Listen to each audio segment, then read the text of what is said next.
Hello and welcome to another episode of Minnesota Liberty Podcast, sponsored by the Libertarian Party of Minnesota. I am one of your hosts, Rebecca Whiting, and I have with me this evening TJ Hawthorne and Charlie Kuklins. Yeah, we're all just kind of doing our thing this evening. What's the weather like down south? Did the storms hit you or miss you? Totally went north and south of us the other day, and so, or whatever day it was this week that was supposed to happen Monday. It was really uneventful around here. Yeah, I didn't get much. I mean, it's been nice actually. Oh, a little windy, but that's about it. Yeah, it's 70 degrees here today. That's kind of nice. I saw that. I was seeing the Bemidji up north on the weather when I was looking at it. Like, wow, he had a nice day. It's gonna be really nice. I'm heading overseas actually tomorrow. I'm heading to Qatar, and now it's going to be like 70, 80 degrees and sunny for the next week while I'm gone. But what's it going to be like in Qatar? I'm sure it's sunny and nasty. I'm going to Google Qatar's weather real quick. From what I was told, and I don't know, I never really learned this, but it was, sailor talk when I was over there back in 2007. Someone told me that there's no natural vegetation that grows in that country. Like everything it's just a desolate, it's a little thumbstick peninsula. Like it's I guess I don't know the geography enough to know how it formed. What is there? Maybe a river that runs out of Saudi Arabia. But so this will be an interesting trip to Doha. But yeah, and then so Charlie is with us this week. Huh? It's currently 58, but it's nighttime there too. So yeah.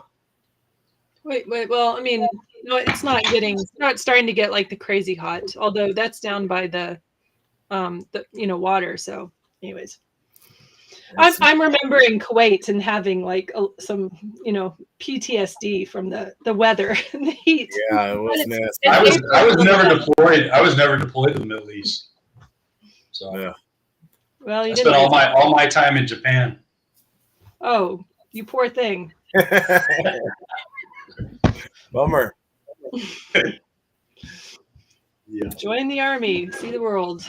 No, I was a squid corpsman. Did my Marine Corps duty over in Okinawa. Yeah, that's funny. Most of the time when I tell folks that most of my Navy career was with the Marines. Oh, you were a corpsman? Nope. I was just an air wing guy that worked on the airplanes the Marines airplanes that I was stationed with them. Just happened to be. But that's usually the case when Navy guys are going with the Marines, and they're the most respected. They're the doc. Heck yeah. Yeah. So what? I love my Marines. What is it we want to chat about today, Rebecca and Charlie? Well, yeah. So, legislative session's almost over. And, when you're in the final hours of the legislative session, this is where they start dropping all the nefarious amendments to the omnibus bills, right? And so that's what's happening. The education bill is an omnibus bill. The veterans bill is an omnibus bill. All of these are just like one giant bill where everything is wrapped up into it that they want to get done for the legislative session. And they bring the bill to the floor, and then all of a sudden somebody's like, oh, by the way, I have an amendment, to the bill. Something that never went to committee, never went through the process, never, they just spring it on you in the last minute. And so that's what's happened with the education omnibus bill, right? So in the House, Senate, in the Senate, the education bill went to the floor, and they I just left my screen. Somebody, hold on, let me find it. I was prepared. Somebody brought an amendment to the floor, a Democrat, of course. And this amendment, I'm going to say it in a second, but it unfortunately passed with bipartisan support. They had enough Republicans that were like, oh yeah, sure, fine, whatever. 5 Republicans, Jim, that voted in support of this amendment.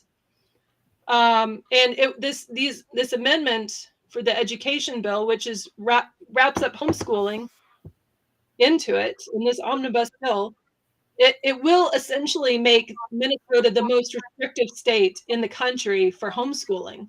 And right now, the laws aren't that bad.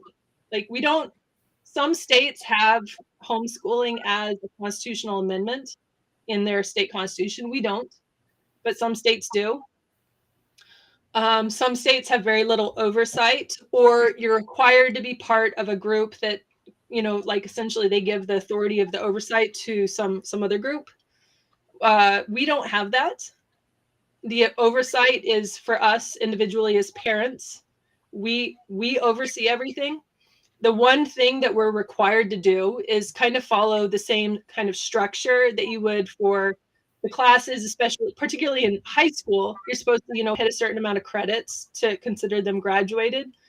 And you're supposed to do annual testing, but you don't have to turn the annual testing in to anybody. And for them to get it from you, they need a court order, right? They can't, the school district can't just call you up and be like, hey, we want to see your annual testing. You don't have to give it to them. They have to go and get a court order. And to justify a court order, they're going to have to show something on their part, like a judge. So I was curious about that. So do you only have to show that you tested? You don't have to show the scores, right? You don't even have to show you tested. You don't even have to show that you tested? No. You just have, okay. You just have to say that you're going to. And there's absolutely no oversight. It's a requirement. So, I mean, if they do find something, you better, be prepared to show that you tested. Right. But there is no. Keep your records. Make sure you document and keep your records. Right. In the case that they do audit something, but. Yeah, but even then, they can't just audit and be like, "Hey, we want to see your stuff." Right. They have to have a really good reason and go through the courts to get it. It's not just a simple, and there are homeschool groups that do provide legislative oversight for when things happen. In Minnesota, it's called MACHE. That's one group, and I don't remember what that stands for. But there's another one, HSLDA, and they are they're a nationwide group, and they help, like if something goes wrong and somebody is requiring something for you that's not part of the state law, they'll step in with their lawyers and basically represent you. So you can join these groups because there are school districts that, like the superintendent or some, community person is going to get a stick up their butt and decide they want something from you that there was never legally theirs to require or, to get from you. And sometimes what happens is that, Child Protective Services, if they have like, anyways, there's a lot of reasons why you want to make sure that you have somebody behind you and, to, be that kind of who knows the laws and who has an ability to represent you if something goes wrong, because this is the way that people can use this as a weapon against homeschoolers, and especially ones that don't know the laws, And now it's just going to be that much worse now. And I don't know if we want to talk about the Republicans. What I mean? They're, like you said, the Democrats had this much of a majority only, right? If they all voted for it, they only have half. That was the only way for this to pass the Senate, was for Republicans to buy in, and that's what happened. So they put this. So anyways, let me tell you what the amendment is. Okay, so there's a few certain areas that this specifically targets that are concerning.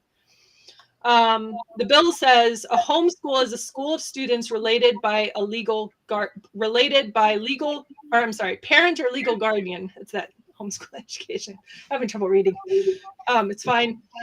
Anyways, so that's if we're going to restrict that a homeschool is a school of students related by parent or legal guardian, that's essentially going to take community assets that homeschoolers often rely on, like cooperatives, where essentially you're in a group, you have these typically moms, but not always. I've seen dads get involved in these too, that they are working together to provide a more extensive education in certain things, because we all have strengths and we all have weaknesses. Yeah. And some, Well, parents are particularly good at something and others are particularly good at something else, So So- it's a group that works together to make sure that all, there's nothing missed. So that begs the question, right? You from my understanding, you've got to have you have to name your homeschool or something like that, Yeah, right? you have to name your homeschool. So you have to name your homeschool, and so then the scenario is if you name a homeschool with like families, right, that are not related, but you operate as a homeschool together, that would be okay. So a cooperative is different. So everybody's homeschool, like your homeschool centers around, and like ours is our last name and homeschool. Like it's Whiting School, and then so every family has that. But then there are times where you take a certain part of your education and you work together with other families. So typically at no point is it 100% of the education.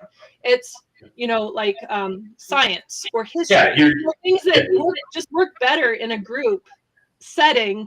Gosh, which is hard to do only unless makes you have sense. like The 12 division of kids labor. at your school, but most people don't. So I'm keep going with the amendment because I'm trying to figure out where things fit in and what restrictions are being placed, what freedoms are being taken away from homeschools at this point. Yeah, so that one also, the other area where I think that is saying like it has to be a parent or a legal guardian, thinking like step parents, not or also sometimes you can, like as a foster parent, you can homeschool your kids or your your foster kids, or it just there's a lot of variations in where. Yep. Anyways, all right. So next one adds instructor requirements. This bill does indicate that a parent could give written permission for his or her child to participate in a school, as long as the director meets requirements for an instructor. But there's no definition of what that means. The only thing that I see there is that if this gets passed, the requirements for an instructor could change in the next session. Or it could be whoever, like if somebody from Child Protective Services shows up and they're like, wait a second, but you haven't met the requirements for instructor, and they make it up on the spot, Right. Okay, so may limit where homeschooling can take place. The bill requires that the homeschool primary address must be a residence in Minnesota. As you know, the home is the central base of homeschooling, but homeschooling learning happens all over the place. Variety of co-ops, micropods, field trips, road trips, online internships, volunteer opportunities, and even in college classrooms. Well, and I have two teenagers that are both in PSEO, right? So it's technically still homeschool, but because of the PSEO program in Minnesota, they're kind of, technically doing their homeschool at the college, but not going through a public school to get there. We go just straight through, the college itself. Whereas like if you're a public school student, you have to go through your counselor in your public school, where your high school. List of crimes rendering households ineligible for homeschooling. So bill would add crime when people who are, under this like certain umbrella of criminal or felonies, and would disqualify that household from being able to homeschool. Just wait till all the different things that we do are felonies. That's already the case. How many times are you a felon during the day? Well, I don't know. You're just this is being recorded, right? I don't. They're adding all every this. Week I like to take a little bit of time and tell our FBI agents, "Hi, it's nice to meet you." I don't know what's the tell the Alexa, the Democrats are wonderful. I love the state. Yeah. I want more.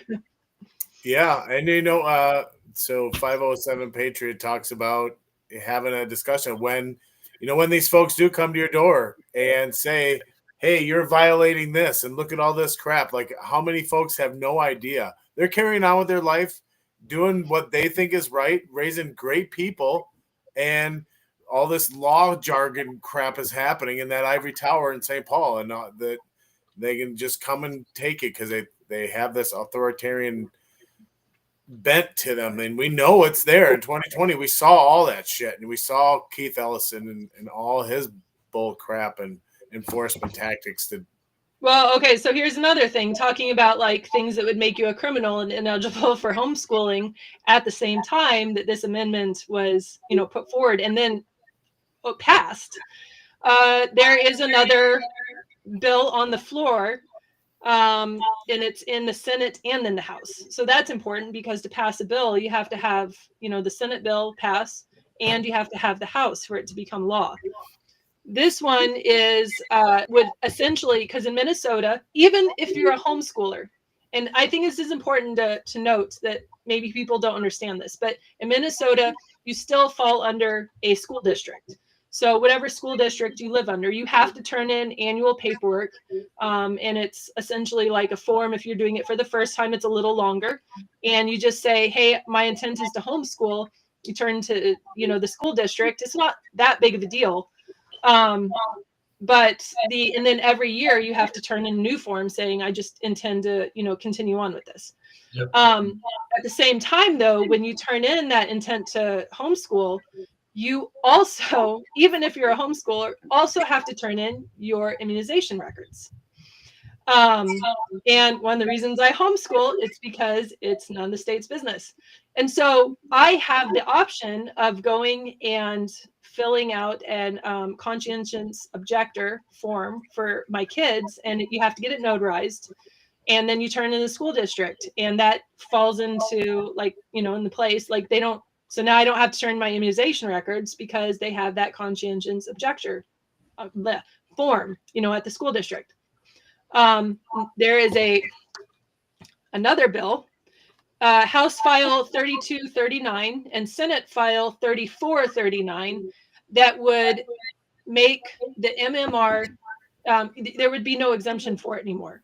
So no matter if you're at a private school or you're at a homeschool or a public school, all children that reside in Minnesota are required to immunize their children, at least with the MMR.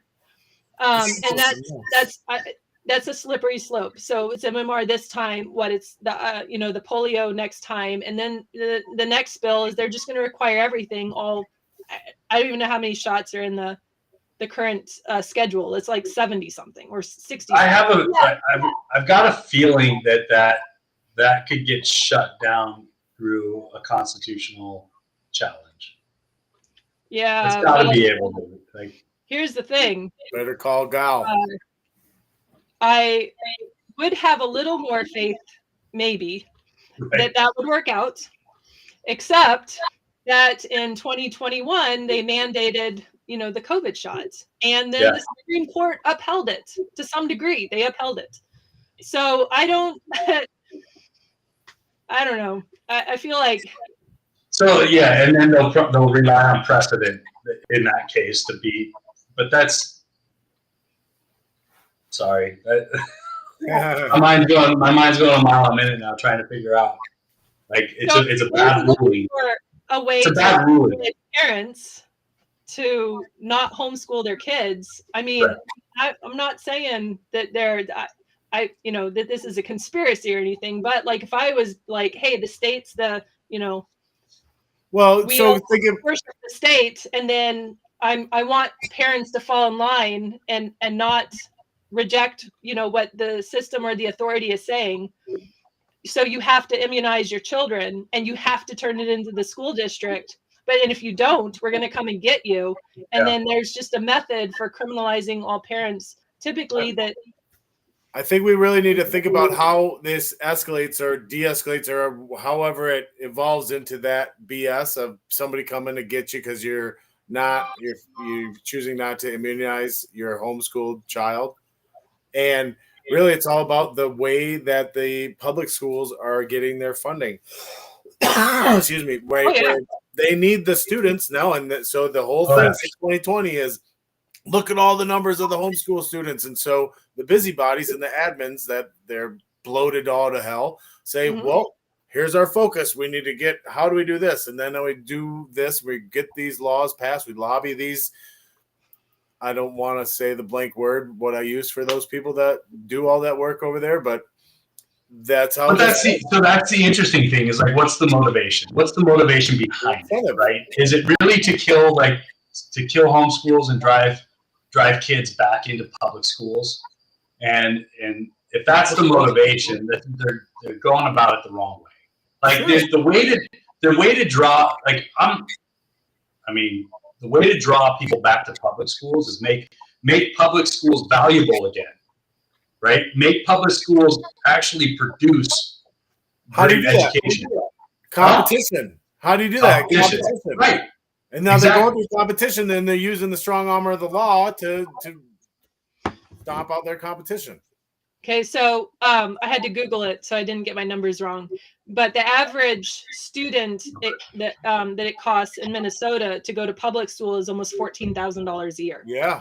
And that's not including like referendums and like school district level kinds of things. And I want to say it was closer to 30,000 in Bemidji school district, and we're one of the higher. We're one of the higher districts because of how big our district is, and because the state likes to, pass a whole lot of unfunded mandates, and then they're just like, hey, we want your school district to do this, this, and this, with absolutely no means on how to actually pay for those things, right? Yeah. So that's part of the problem. But $14,000 per student per year. Imagine to send your kid to public school. Do you know what $14,000 would pay for each of my kids for homeschooling? Right. That's a lot of money. Right. And imagine it could just get even better if that competition and you were to your co-ops and all these things were starting to pop up and say, look, and the voucher system, I think, is the best way to start this. Now there's plenty of ways to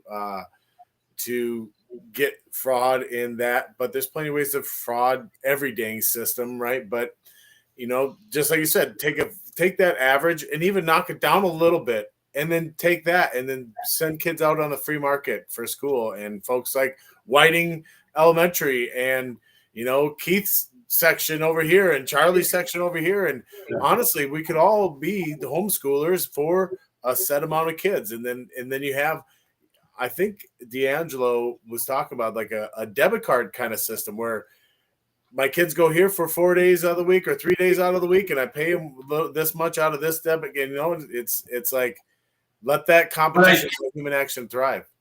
I think I think what's interesting is like the possibility that you could have specializations within like the elementary school system, right? Mm-hmm. So you could essentially say like, well, our kid has believe the children, right? they know what they want, right? So it's if some kids are like, hey, well, I want to get into engineering, or I want to they're really good at math.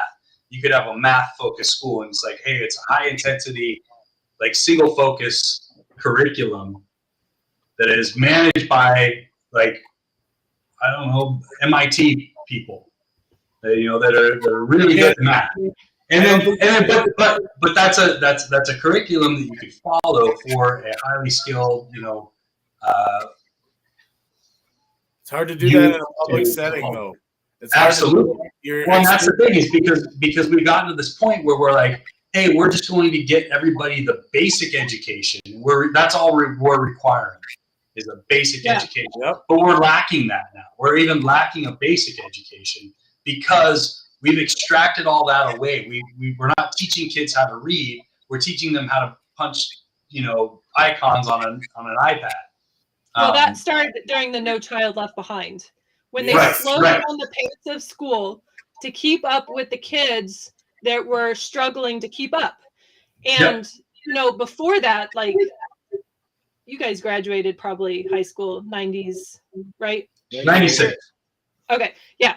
All right. So, I mean, we're from the era of before the Bush school policies, right? Oh yeah.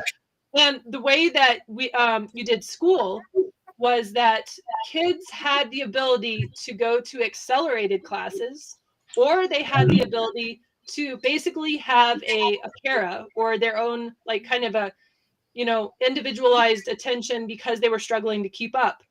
Now, the No Child Left Behind Act put everybody into the same classroom. So you essentially had to slow down your entire day because of the kids that couldn't keep up, whether it was because of behavioral issues or, their learning disabilities or, whatever it was, which no fault of their own. But what it did was that it made the kids who could learn at an accelerated rate force them to just not. And so, and then the motivation in that and their drive that they would have had is gone, and that's a false positive. You can't prove that what could have been, that potential that has been taken away because of all the distractions of all the other kids. yeah. So I went to college. I got an English degree so that I could teach. That's what I wanted to do after I got out of the Army. I wanted to teach, and started my master's in education, and got to the point where, like, I was in the schools to do the observation hours, which is the kind of the predecessor for the student teaching. And it was right in the middle of the No Child Left Behind. And these were very well funded schools in South Carolina, where my husband was stationed there in the Army still. And, the schools had everything, that a good school should have. And one of the things that I, on the surface, liked about these schools was that they were basically for an immersion language. So each school district had its own language, and they, like, a French immersion school and a Spanish immersion school, that kind of stuff, which I think that's amazing. Teaching kids from an early age an additional language, which oftentimes in the United States we don't have because of, kind of where we are globally. Everybody just speaks English, Right. And so on the surface of that sounds like a really great idea. Now, what I immediately realized once I got into the classroom was that the teacher spent a lot of time, paperwork, counseling, the legal bureaucracy, basically, that school had become. And because we were friends, that's how I ended up in her classroom, is because we knew each other prior to me being in her classroom. And she was very frustrated with it. She didn't like it. She wasn't doing any teaching. And that was what I observed. Like, there was literally no teaching going on in the classroom. And kind of the final straw in it for me was that so they were a Spanish immersion school. Teacher didn't know Spanish because just a few years earlier they had been a French immersion school. So she had picked up the French, but then they switched, right? So she doesn't know any Spanish. She knows French.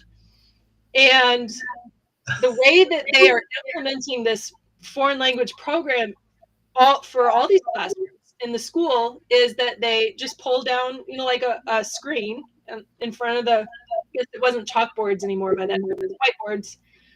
And they put a video up that everybody in the school is seeing the same video. And it's just a teacher on a video teaching the Spanish for 30 minutes right before lunch. And that's considered the immersion. Yeah, that was it. And so I'm a people watcher. That's just kind of how I am. I specifically look at people's faces, and like, anyways. So, but I was watching those kids while they were doing that, none of them were participating. Right. There's no. Oh my gosh. Okay. So the distance learning thing is an interesting topic to touch on, because not only like does it fit the scenario that you were talking about, but I think when we get into just business in general, if you get into business, everything now is, go take a class on Udemy or LinkedIn Learning or what have you. It's all distance learning, but you get the same effect that those children probably went through. Is nobody's paying attention. They're just going through it to satisfy the time criteria. Check the box. Right? We put this time criteria on it, and now it's the same with public schools, right? You have to have a certain number of hours attended at a public school to get credit for a year, right? And so if you miss days or if they're unexcused absences and you drop below that, you're gonna get held back a year. But with no child left behind, maybe I don't know how that works. Anyway, the distance learning thing is kind of like, it spurned my interest about 2 weeks ago, and I went down this deep dive of, are we really extracting the learning process away from our people by just plopping distance learning and putting just crazy metrics towards it, just to satisfy the action. Like, all you're doing is satisfying the action. You're not proving that you're learning anything. You're not putting it into practical application. All you're doing is taking a course, getting a certificate, and saying, look, I have a certificate. But you're not reinforcing you don't reinforce anything with that distance learning. So I think it's detrimental to how we're learning today. But I'm really bad at just interrupting people, and so like when there's a pause, I'm like, oh, I have You're good. Anyway. You're good. I'm really good at rambling on. Yeah. So a couple of things. When you have sacrificed an in-person teacher to be able to look a kid in the eye, and for that teacher to know that student well enough to be able to recognize their, cues where you're starting to lose their interest, or they don't understand, or, like they just, maybe they're done for the day, right? Like it's been too much. Get up, stretch. Yeah. When you sacrifice that for the sake of convenience, then what has suffered is the education itself. And I think that all the test scores would prove that is true, right? Yeah. At no point in the last 20 years have kids' test scores gotten better. They've just been on this continual downward spiral. And maybe there was a little bit of a bloop back up after the lockdowns kind of lifted and kids could actually go back to the classroom. That's only because it was so dismal during that whole, in the middle of all of that. Yeah. And I know, so my oldest was in high school at the public school, because, when you're homeschooling a lot of kids, and she hit the high school years, it was like, oh, I don't want to screw this up. We're just going to go to the high school. It's an easy solution. But then the lockdowns happened and she came home and we did homeschooling anyways, basically. And I realized very quickly with the distance learning, I was like, I can do better than this. Like, even on my worst day as a homeschooling mom, it's better than this. Right. Right. And she hated it. She was miserable. You could just see, like, everything about it. I would say borderline depressed during that time because of everything that was going on. Yeah, her away from her friends, not allowed to interact with people. She was 15, 16 years old, which for a 15, 16-year-old girl, like just saying, hey, you have to be in your room. It's for the good of society.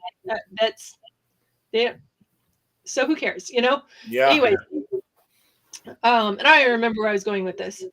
But that's, I think it was distance learning, but just the distance learning. Yeah. Oh, yeah. Because, watching something on a screen. Now I remember. So this last year, I had 8 kids in school, all in different grades, of course. And so we were, like those ads that pop up on, like social media or whatever. It's like, oh, you should try this kind of homeschooling. And it was online homeschooling. And I was like, all right, well, we'll try it. It's a little expensive, but there was like a deal for the first month or so to try it out. But it's the same results. I mean, good idea on the surface, like watching a video, seeing your lesson and answering the questions afterwards. We're going back to traditional school next year because it's not working. Well, there's things that I like about it. There's things that I don't. If you're gonna do distance learning, for a specific subject, right? For a specific subject, you still need some complementary material to be able to back up to reinforce the learning, to ensure that there's comprehension and competency, right? And I don't think distance learning follows through with that very well. It does well for providing the content at a on-demand pace, but there's something about the reinforcement of sharing your knowledge with other people to make sure that you comprehend it. One of the things that I was looking at, and it's funny because like I had this idea that we're now taking away the things that, how do I explain this?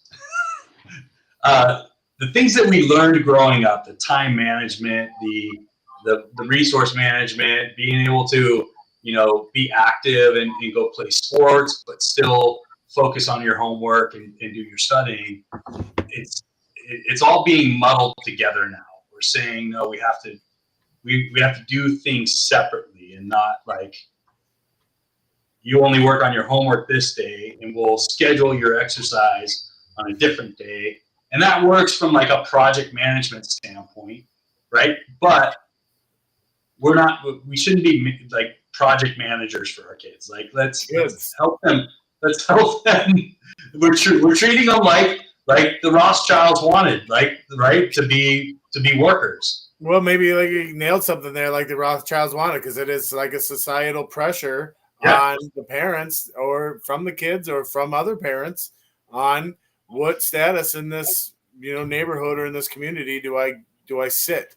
Does my kid play these sports? Are they part of this group? Are they this? And it's horrible the links some parents will go to force their kids into wherever. But I think this is talked about from like a project management. You're talking about adults. These are kids. Yeah. Kids don't learn the same way adults do. Kids don't have the discipline the same way adults do. There are a lot of adults I know that don't have the discipline to do what we're asking kids to do. Sure. 100%. Yeah, I think the variety, I think the open market and not just having everybody go congregate into one big box building in the neighborhood, open it up to the free market and allow, so many schools and so many homes. And, the regulation is where are you going to send your kids? You got. Well, I think the other thing is we've seen technology grow so fast.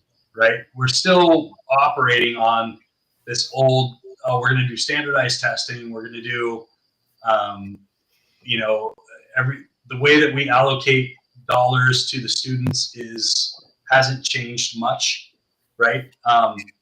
And so, but there's so many other opportunities out there for kids to be able to learn different things, and maybe what we learned growing up is not necessarily what they need to know going forward. What do we want our society to look like? Do we want our society to go back towards the manufacturing society, right? Where we're manufacturing product. Some people, the progressives, want this continued service economy where all we're doing is providing services and then we're outsourcing all of the manual labor, right? Which is, I don't know, drastic in my opinion, but it seems to be that's their vision of what society should look like is complete automation of everything. So where you're like, oh, I can go throughout my day with no stress, but that's so. We were meant to work.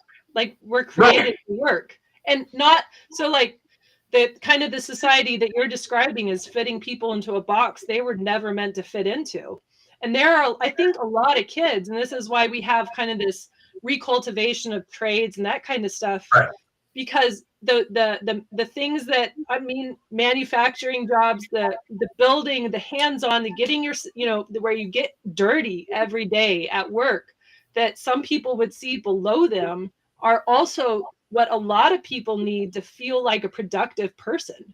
Absolutely. And so rejecting that we need to just, move away from these things, I think has, it creates a, I'm trying to think of a word that describes this, like a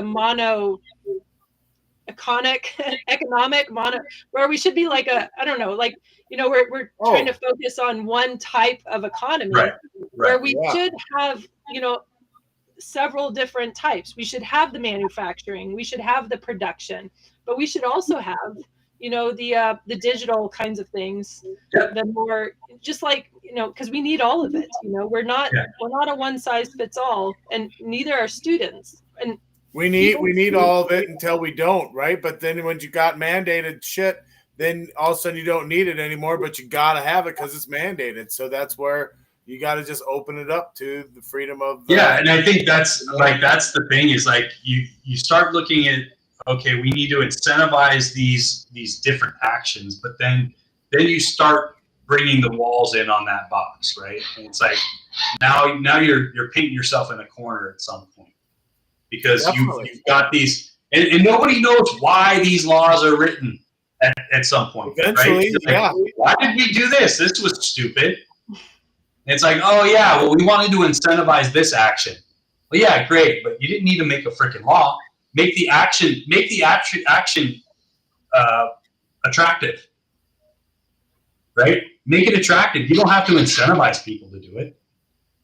Well, and like right now, kind of the like I said, two of my teenagers are in PSEO. They're at the tech school, and they're going to come out of high school with a high school diploma and an associate's degree. And one of them's doing auto mechanics, the other one's doing electrical work. Nice. Those are skills that they will have when they graduate high school, and it puts them a step ahead of their peers who just followed through with the normal high school program, which is, I think 11th and 12th grade is basically a waste of time. Shit, I was actually just looking. If you're motivated, I was just looking to see if I could go get like an electrician certificate. I'm like, well, how do I do that? I just want to take like a quick course on it. Sure, all those opportunities should totally be available, right? And I'm happy that they are. And those are the arguments that the lefties will have for us. Be like, look, see, what would you have? You don't pay your taxes, you wouldn't have that. What would the opportunity? My younger brother did the same thing. He actually he's got to skip a grade and graduate at 16 years old with an associate's degree from Century College in White Bear Lake. And nice. yes, it was awesome that the opportunity was there, and he got to take advantage because he was that driven and he had that motivation and saw those incentives. When we're talking about lowering that bar and having just going through the motions, that so many kids fall into that trap. And all right, so that kind of like that peaks. I know we're kind of dovetailing into a bunch of different topics, but that kind of peaks in like something in my mind that says, do we have kids that are dreaming of what their future is going to be anymore? Right? When we were growing up, we had dreams of like, I want to be a baseball player, right? That motivates me. That motivates my mind and my emotions, and says that means I'm going to have to go out and practice. Yeah. Right. Yeah. Do we have kids dreaming about what their future looks like anymore? Or being told what they're going to be. I think it's And so it's like, how do we get kids to understand that your vision, like the vision of your future, is achievable, right? And I'm not saying you can be anything you want to be, because let's face it, some people, like, we have different skill sets, but if you apply yourself to a certain thing, you can learn it, right? And so, but the kids aren't dreaming of that anymore. They're dreaming of being YouTubers. They're dreaming of doing stupid shit and irritating people on the street. Like, that's what they're dreaming of now. They're dreaming of just being famous. They don't care how it happens. So they just want to be famous. There are a lot. I think this has to do with mental. It's a human thing where, say, you go to an ice cream shop and they have chocolate, vanilla, and strawberry. There's probably one that you'd love to have, and you're going to take you 2 seconds to choose that flavor, whatever. But then there's 1,000 flavors. I don't know if I got this right, but I remember seeing this in a thing before. But it's going to take you forever, and because you're stressed and all this stuff. And now there's all this information. We have the internet. We have all these different possibilities. what you could do. And man, I tell you what, I go through the same thing when I see all these homesteaders and I'm sitting here in North St. Paul, like, man, I wish I could do this. And I get off of this tangent, like, oh, I'm going to start growing chickens and I'm going to garden in my house. But then it's like, no, I want to build stuff. I want to do this over here. And I gotta tell you, when you have the land, it doesn't get better. It gets worse. Well, don't tell me that. Right? Who knows? But maybe it's just the ADD folks, or who knows, right? Where and more of that, because I think of these blue lights and crap that we're seeing all day long. That is, who knows, fucking mess with our frequencies. Well, and I think that there's, because of this and the way that society and school has just kind of gotten off the rails, right? We also at the same time are seeing a resurgence of people that want to have those traditional skills, that want to have the traditional life, the people that want to leave everything that's wrong about the city, and just go into the woods and like start a homestead, so you have an entire subset of people right now that this is what they dream about. Right. They're not, and it kind of goes like, they're not, I have a couple of my kids that, even though we have a farm and we do this stuff, they're like, this is all I want to do with my life. Like, that's great, because I'm going to need help keeping the pigs fed when I get older, like I'd love to have companionship on this, and so like, even when this is going to take the podcast in a totally different direction. But I also do want to get back to this legislation at some point, because there's some other things about this. But that's what started this, right? Yeah. But we, like, for us, we dream. You guys are at the beginning. You're like little like baby homesteaders, but we dream about like a commune and having like everybody, like the family has their own house, and we're all going to do this. We're going to have the garden and the dairy and the cows and and the whole thing. It just kind of gets worse. You don't ever get to a point where like, oh, I can slow down and we can not have all these projects in your head. That never happens. It just gets worse and bigger and faster. Well, that's how Whiting, Minnesota comes about, right? This commune, and it turns into this, and it grows and whatever. That's exactly how towns became, didn't they? I mean, I can imagine you start dividing the labor. Weird concept, right? I mean, imagine all that, how that evolves into innovation and greatness when all that happens. Well, it's the way, we were supposed to work together, rely on each other, and have that community. And where you're all connected. And I know, like libertarians, we like to focus on the individual, but the individual still craves companionship. Hey, and this is actually kind of ties into what we didn't want to go off too much, but I've been hearing a lot about this PSYOP. People talking, and I just kind of talked to my wife about what a PSYOP is the other day, and this PSYOP of when you're 18, you got to get out of your house. Go be independent and things like that, right? And it kind of goes into the same thing. This is right, injecting, pardon exactly the pun, of these stupid little laws and these amendments to then start keeping people in the schools and indoctrinated in their stuff and make sure that, hey, you're 18, you graduated, now you go off to some college where you pay hundreds of thousands of dollars that you go in debt for and in debt for life. I wanted to point out when I Googled this while we were talking that the cost of a public school student on average in Minnesota is $13,000, or what did I say, $14,000. $14,000, something like that. The cost of a tech school for a full year is less than $6,000. So you can go to college education with marketable skills for half the cost than you can for useless public education. Right.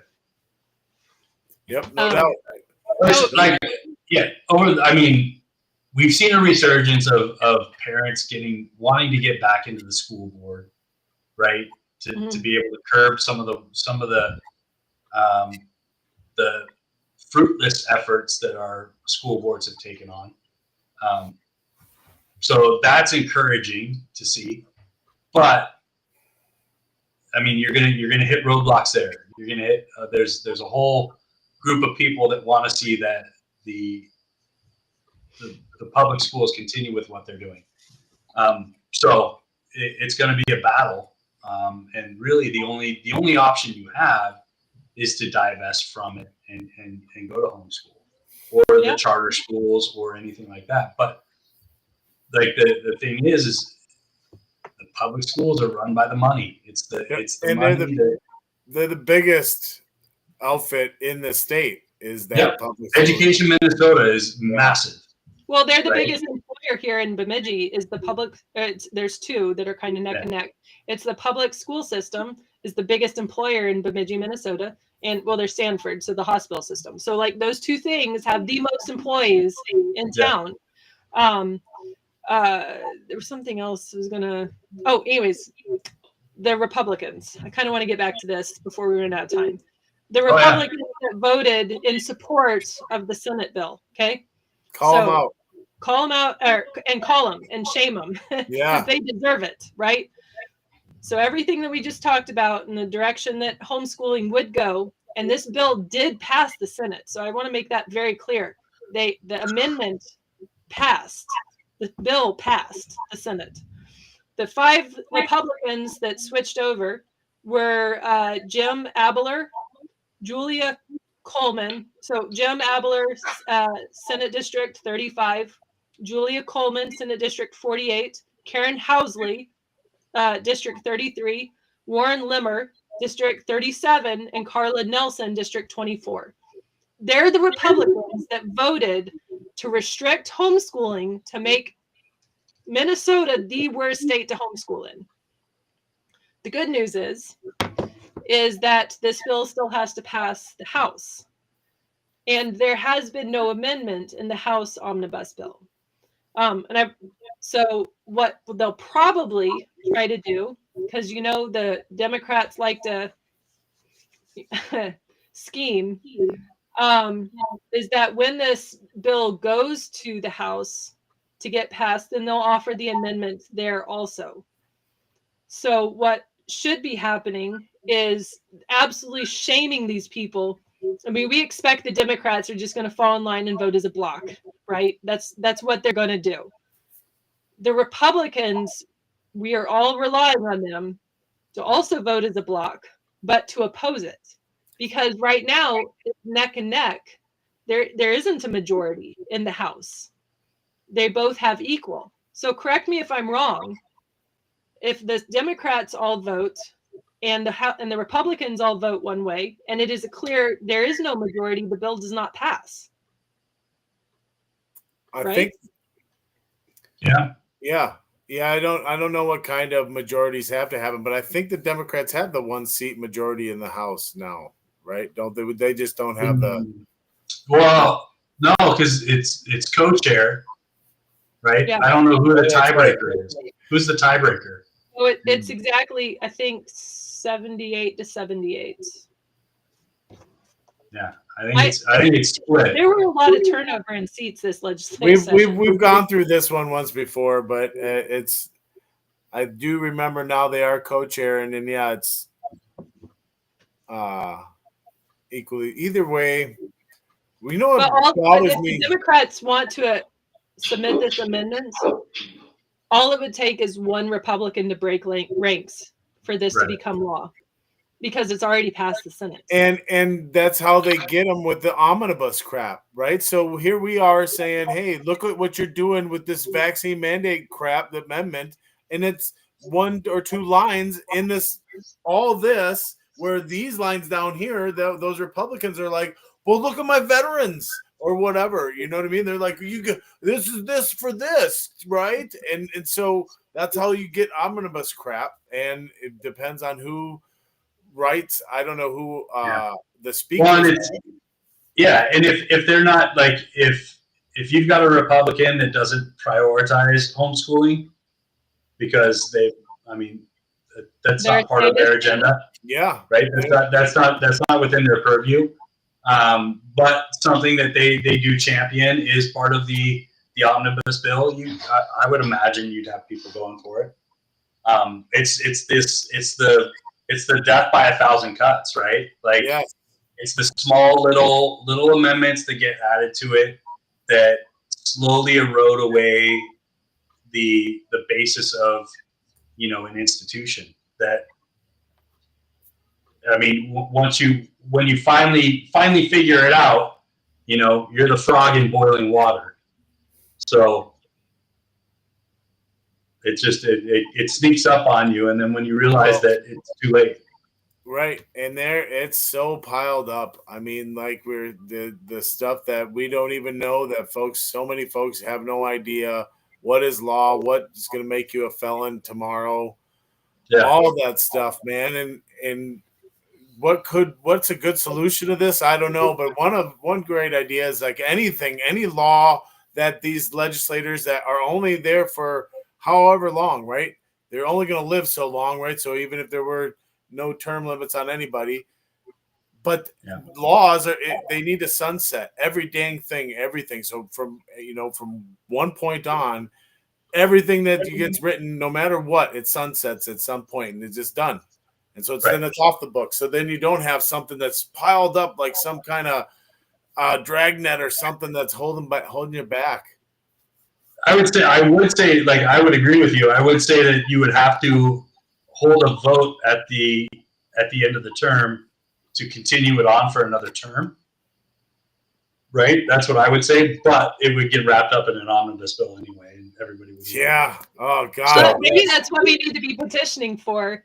Yeah. I'm going to add that to my legislative wish list for Minnesota. It just keeps getting longer, but I've got a few people that have been particularly gracious on listening to me on a regular basis. But maybe having an anti-omnibus. Of course, it's already there. It's in the state constitution. Oh yeah, it's already in the state constitution. Okay, good point. Like, we shouldn't have to fight for something that's already exists in the state constitution. That makes no sense. But they don't care. The Constitution doesn't mean anything to them anymore. Maybe that's what we need to be pushing on our end. I'm looking for reasons to sue the state, right? So omnibus bill would be my number one. Well, they get away with it because it's not an omnibus bill; it's an omnibus title. Yeah. And so but bills, like, the state constitution says that bills should be single issue. No, but that's what they did last year is they put this 26-page title. So they put everything in the title, and for the single issue of the bill is to say refer to the title or some. It's referred to in the title. It's absolutely egregious and against the intention of the constitutional amendment, right? It totally circumvents any accountability. Folks that don't pay attention, don't see that it's such an insult to their intelligence, but they don't even want to give a shit. So who knows, man? There are good ones that do see it. It's just there's such a minority voice. Yeah. Because ultimately the Republicans and the Democrats, there are some things they do agree on, and this is one of those issues, right? Like, and I think the steelman argument against it would be did I use it correctly? Steelman arguments against it would be that we only have part-time legislators, right? So if they were to do single issue bills, they would probably lobby for full-time legislators in Minnesota. Yeah. That way they could. What's that? Don't they get paid the whole year? They get paid a salary, but it is a monthly salary while you're serving as a legislator. It's drawn out throughout a whole year, but I think it's. I'm gonna Google this too. I want to say it's like $52,000. It's 40. Well, when I was running, it was $40,000 for a House member, and it's a 4-month session.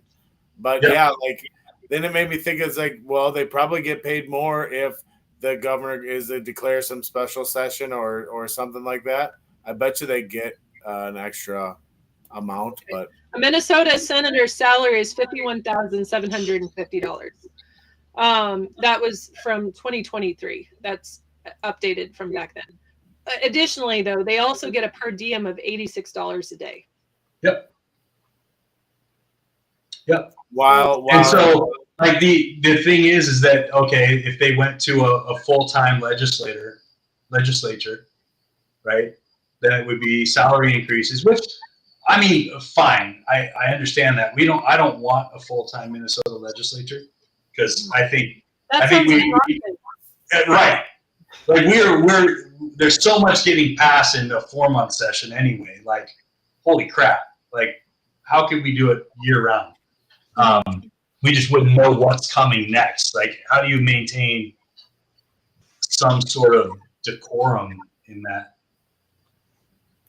that building for a full year? Well, the right folks that would vet the crap that comes in and say, no, this is dumb. This is dumb. All right, let's talk about this. Yeah, but they're not going to do that. Of course not. It's dumb. It's dumb to somebody maybe using logic, but well, and you we can't guarantee that every legislator is going to use logic in their argument. No, they don't get voted in based on their ability to exercise logic. No. So, anyways, I could just keep talking about homeschool stuff and legislation. I guess it could go on for hours. However, we are at our time. Any last thoughts? Oh, we're going to do an hour? All right. Yeah, at 1 hour, 1 minute, and 15 seconds so far. Bummer. I like talking to you guys. Hey, well, we should do this next week. Yeah, you do it next week. I'm gone next week. We'll see. There's a chance that who knows where I'll be. I know where I'm going to be, but I don't know exactly what time it is going to be over there. So we'll see. I never got a chance to go to Qatar, so I can't visualize what Qatar is like. Do they have camels? I believe so. I was only there at the deed and then into Doha for one little tour, and then for 4 days we were there and out. So this trip, I think I'll get to experience a lot more because I'll be with civilian crew, and it's working at the Qatari Air Force actually. So okay. You should ask if they have Bedouins in Qatar, and I don't know. I know they do in Kuwait. I guess I'm assuming they do, but I thought that was somebody from Star Wars. What, a Bedouin? The Bedouins? No. I don't know what that is. Oh, nomadic tribes. Oh, yeah. They wander around with their camel herds. It's actually it's really cool to see. Yeah, I've seen those folks. Not in Qatar, but around in Kuwait. I think we see. Yeah. Some, yeah. There's a lot of them in Kuwait. And Kuwait's just such a rich, it's very interesting, very rich country. Yeah. And then you'd have nomadic tribes that just wander around with their camel herds. Because that's what they want. I'm talking about like a camel herd. I'm talking about like literally thousands of camels. Yeah, that's insane. And they're just, rolling deserts. And this is kind of where it does look like Star Wars, or maybe more accurately like Dune, Arrakis. Just rolling sand. And these people are out there just in their, their full head to toe with their thousands of camels in their herds. It's really neat. Yeah, that's cool. I would say. So next week, I don't know. We'll figure out what we're talking about. But I do want to point out lpmn.org, interested in becoming part of the Libertarian Party of Minnesota.